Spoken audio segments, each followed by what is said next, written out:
सो good afternoon everybody, myself Acharya Vishwendra. आज आपसे students के बारे में बात करूँगा।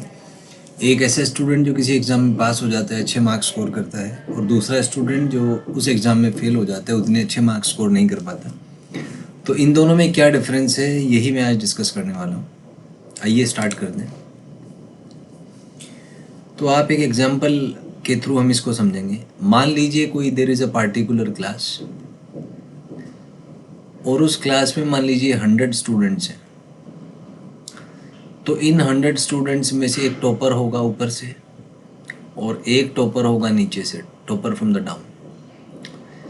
तो मेरा यहाँ पे कहने का तात्पर्य है कि दोनों में डिफरेंस क्या है कि टीचर इज़ द सेम। तो टीचर सेम है, तो जो source of teacher is just a source of information, और सोर्स ऑफ इंफॉर्मेशन के साथ साथ एक कुछ प्रोसेसेस आपको सिखाते हैं, मतलब ही is a mind brain system modulator. तो teacher is just you can say that mind brain system modulator. ये आपके माइंड ब्रेन सिस्टम को मॉड्यूलेट करते हैं, अपडेट करते हैं, कह सकते हैं। It's just a modulator. So it is the same for both the students. तो ऐसा क्यों है कि एक स्टूडेंट ऊपर से टॉप करता है तो एक नीचे से टॉप करता है? तो टीचर तो सेम ही है, इसका मतलब teacher has nothing to do with this difference. It is actually the student, क्योंकि स्टूडेंट्स डिफरेंट हैं, उनका माइंड ब्रेन सिस्टम डिफरेंट तरीके से काम करता है। तो यही एक्चुअल कारण है कि जो स्टूडेंट ऊपर से टॉप है, उसका जो माइंड ब्रेन सिस्टम है वो थोड़ा सा अलग तरीके से काम करता है। तो यहाँ पे हम कह सकते हैं कि जो मेन टर्निंग पॉइंट है किसी भी एग्ज़ाम में सक्सेस का, it is the mind brain system of student. तो मैं सीधा माइंड ब्रेन सिस्टम के बारे में आपसे बात करूँगा। इसको समझते हैं कि क्या। मान लीजिए कोई टीचर क्लास ले रहे हैं, एंड टीचर मान लीजिए कोई टॉपिक आपको पढ़ा रहे हैं, and is giving you certain information. यहाँ पे मान लीजिए क्लास में कुछ स्टूडेंट हैं, ये स्टूडेंट 1 है, ये स्टूडेंट 2 है। तो जैसे टीचर बोर्ड पे पढ़ा रहे हैं, तो जो स्टूडेंट टॉपर है टॉप से, he has learned to synchronize with teacher, synchronize with teacher. तो टीचर जो भी पढ़ा रहे हैं, ये इस बच्चे का मान लीजिए ये इसका माइंड ब्रेन सिस्टम हो गया कुछ ऐसे। तो जैसे ही टीचर इस बच्चे को पढ़ा रहे हैं, इस बच्चे ने सीख लिया है कि इन्फॉर्मेशन को ब्रेन से अपने माइंड तक कैसे ट्रांसफ़र करना है। और 3 लेवल होते हैं माइंड के, कॉन्शियस, सबकॉन्शियस और अनकॉन्शियस। तो ये जो ऊपर से टॉपर है बच्चा, उसने सीख लिया है कि टीचर जो भी इन्फॉर्मेशन हमें दे रहे हैं उसको अपने ब्रेन तक कैसे ट्रांसफ़र करना है, और ब्रेन से फिर माइंड में कैसे उसको ट्रांसफ़र करना है, और माइंड में भी अनकॉन्शियस माइंड तक कैसे ट्रांसफ़र करना है। तो इसको थोड़ा सा डिटेल में हम समझेंगे। आप ऐसे मान लीजिए, ये तो आप जानते ही होंगे कि हमारा जो ब्रेन है, मैं पहले डिस्कस कर चुका हूँ, रफली इसका स्ट्रक्चर कुछ ऐसा होता है।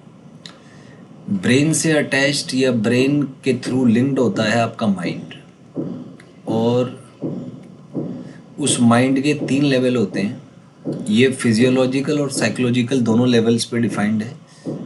तो this is your conscious mind, subconscious mind and unconscious mind. तो ये जो मॉडल है, ये एक्चुअली सिगमंड फ्रूड एक साइकोलॉजिस्ट थे, उनका मॉडल है। उन्होंने इसको प्रपोज किया था। सिगमंड फ्रूड एक बहुत बड़ा नाम है साइकोलॉजी की दुनिया में। जैसे फिजिक्स में न्यूटन या आइंस्टीन जिस लेवल पे हैं, साइकोलॉजी की टर्म में Sigmund Freud is one of the milestone of psychology. तो उनका ये मॉडल था कि हमारे माइंड के 3 हिस्से होते हैं। तो ये चीज़ है। अब मैं इसमें ये सोचता हूँ कि माइंड और brain, how they interact and how they work as a system. क्योंकि जो स्टूडेंट ऊपर से जो टॉप करता है क्लास में, उसके पास भी एक तो ब्रेन है, एक माइंड है। टीचर सभी बच्चों का सेम है। रिजल्ट बच्चों के अगर डिफरेंट हैं तो टीचर तो सेम ही है सभी बच्चों का। तो अगर टीचर की वजह से रिजल्ट डिफरेंट आता, तो सभी बच्चे टॉप करने चाहिए थे या सभी बच्चे फेल होने चाहिए थे। तो ऐसा क्यों है कि कुछ ही बच्चे टॉप करते हैं और बाकी बच्चे फेल होते हैं? तो इसका मतलब है कि टीचर का नहीं, उसमें उन बच्चों के माइंड ब्रेन सिस्टम का कुछ यूज़ है। इसको अगर हम साइंटिफिक तरीके से डील करें, so we can see this thing from the analysis. So the next question comes is that what is that which differentiate between a good student, a student who is capable to solve question, and a bad student? So certainly it has something to do with the mind brain system of the student. तो जो student topper है ऊपर से, उसने सीख लिया है कि इंफॉर्मेशन को अपने ब्रेन से माइंड तक कैसे ट्रांसफ़र करना है, और माइंड में भी कॉन्शियस से सबकॉन्शियस और सबकॉन्शियस से अनकॉन्शियस माइंड में कैसे ट्रांसफ़र करना। तो आपने गूगल ड्राइव का नाम सुना होगा। तो जो हमारा माइंड है, it's just like the Google drive, जहाँ पे इंफॉर्मेशन को हम अपलोड कर देते हैं ताकि समय पड़ने पर उसको आप डाउनलोड करके यूज़ कर पाए। ये होता भी है। आप जब पढ़ते हैं, कोई स्टूडेंट जब पढ़ रहा है, तो वो इन्फॉर्मेशन को एक बहुत ही फंडामेंटल न्यूरोलॉजिकल लेवल पे इन्फॉर्मेशन को स्टोर कर रहा है अपने माइंड में, और जब वो क्वेश्चन उससे पूछे जाते हैं, जब टेस्ट लिए जाते हैं, तो रिवर्स प्रोसेस होता है। वो डाउनलोड करता है उस अपलोडेड इन्फॉर्मेशन को जो उसके माइंड में स्टोर्ड है। तो ये तो जैसे अपलोडिंग मैकेनिज़्म हो गया। डाउनलोडिंग मैकेनिज़्म वो इसका उल्टा करेगा। इन्फॉर्मेशन को अनकॉन्शियस माइंड से सबकॉन्शियस माइंड, सबकॉन्शियस से कॉन्शियस माइंड, और माइंड से ब्रेन तक ट्रांसफ़र करेगा, और ब्रेन में कुछ प्रोसेसेस होंगे यूजिंग दोज इन्फॉर्मेशंस। तो जो कोई सक्सेसफुल स्टूडेंट है वो इन दोनों प्रोसेस में मास्टरी हासिल कर लेता है। After certain number of repetitions वो जान लेता है कि इन्फॉर्मेशन को ब्रेन से माइंड में, और माइंड में भी कॉन्शियस से सबकॉन्शियस और सबकॉन्शियस से अनकॉन्शियस में कैसे ट्रांसफ़र करना है। और इसका उल्टा प्रोसेस, जब ज़रूरत पड़े, जब आवश्यकता पड़े, तो इन्फॉर्मेशन को अनकॉन्शियस माइंड से सबकॉन्शियस, सबकॉन्शियस माइंड से कॉन्शियस माइंड, और माइंड से ब्रेन तक कैसे ट्रांसफ़र करना। अगर हम किसी बच्चे का पढ़ते हुए न्यूरोलॉजिकल एनालिसिस करें, तो उसका जो न्यूरल पैटर्न है, अगर हम there is a term called as EEG, तो अगर उसके ब्रेन का हम स्कैन करें तो उसमें जो न्यूरोलॉजिकल रीजन्स हैं वो एक्टिव होंगे। तो जो मेमोरी के पार्ट्स हैं वो आपको दिखाई देंगे, प्रोसेस के पार्ट्स दिखाई देंगे। तो it can be experimentally shown.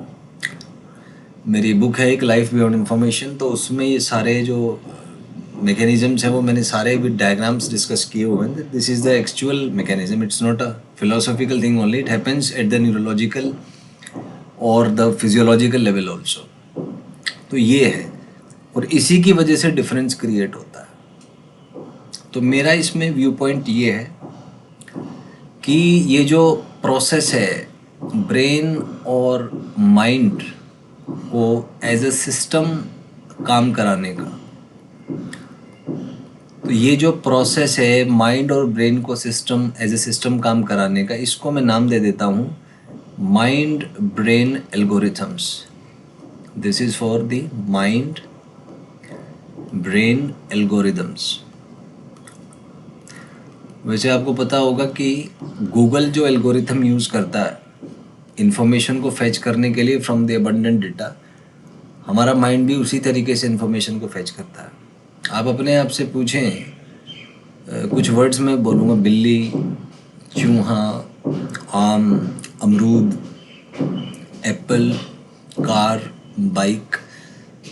तो जैसे ही आपने ये वर्ड सुना, आपके माइंड ने कुछ सजेशंस आपको दिए होंगे, आपको इमेजेस दिखाई दिया होगा कि ये चीज़ें ऐसी होती हैं, बाइक ऐसी होती है, एप्पल ऐसा है, अमरूद ऐसा है, संतरा ऐसा है। प्लस इनका टेस्ट भी आपको थोड़ा थोड़ा फील हुआ होगा, क्योंकि ये सारी इन्फॉर्मेशन आपके माइंड में फिल्ड है। आपको जस्ट वो एक्सेस मैकेनिज़्म आना चाहिए कि उसको जो इन्फॉर्मेशन मान लीजिए अनकॉन्शियस माइंड में है, कि उसको अपने कॉन्शियस माइंड या ब्रेन तक कैसे ट्रांसफ़र करें। और इसका जो एक फिजियोलॉजिकल लेवल पे एक मॉडल है जिसको कहते हैं एटकिंसन एंड शिफ्रिन मॉडल। तो ये भी एक साइंटिस्ट थे, एटकिंसन और शिफ्रिन इनका नाम था। तो Atkinson Shiffrin model is a model of the human mind brain system, और उसमें बस ये है कि माइंड की जगह मेमोरी का यूज़ किया गया, टेम्परेरी मेमोरी, सेंसरी मेमोरी और परमानेंट मेमोरी। तो जो कॉन्शियस माइंड है वो सेंसरी मेमोरी हो गया, सबकॉन्शियस टेम्परेरी, और परमानेंट मेमोरी हमारा अनकॉन्शियस माइंड। तो it has been established at the physiological level. Next video में डिस्कस करूँ।